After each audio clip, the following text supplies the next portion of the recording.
ছাত্র জনতার আন্দোলনের মুখে গত 5ই আগস্ট শেখ হাসিনা সরকারের পতনের পর রাজধানী সহ সারা দেশে প্রায় ১৫০০ ভাস্কর্য, রিলিফ ভাস্কর্য, মৌরাল ও স্মৃতিস্তম্ভ ভাঙচুর, অগ্নিসংযোগ ও উপড়ে ফেলা হয়েছে। এসব ভাস্কর্য ও মুরালের বেশিরভাগই ছিল শেখ মুজিবুর রহমানের স্বাধীনতা সংগ্রাম ও মুক্তিযুদ্ধ কেন্দ্রিক।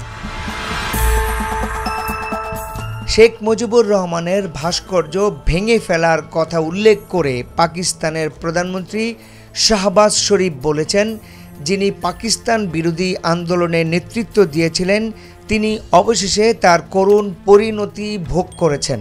বুধবার ইসলামাবাদে ন্যাশনাল ইউথ কনভেনশনে এমন মন্তব্য করেন তিনি। খবর জিও নিউজ টিভির।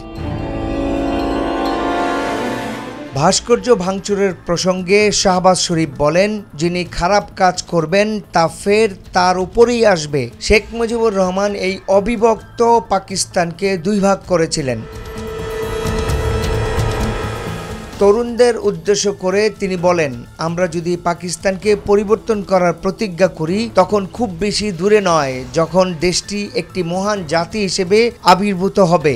আজকের পাকিস্তান এবং বিরাজমান পরিস্থিতিতে রাজনীতিবিদ এবং জাতীয় প্রতিষ্ঠানগুলোকে সাংবিধানিক এবং অর্থনৈতিক সীমাবদ্ধতাকে মাথায় রেখে ঐক্যবদ্ধভাবে দেশের সেবা করতে হবে।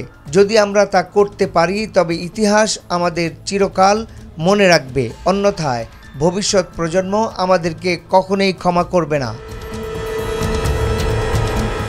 ডেস্ক রিপোর্ট, ভোরের পাতা।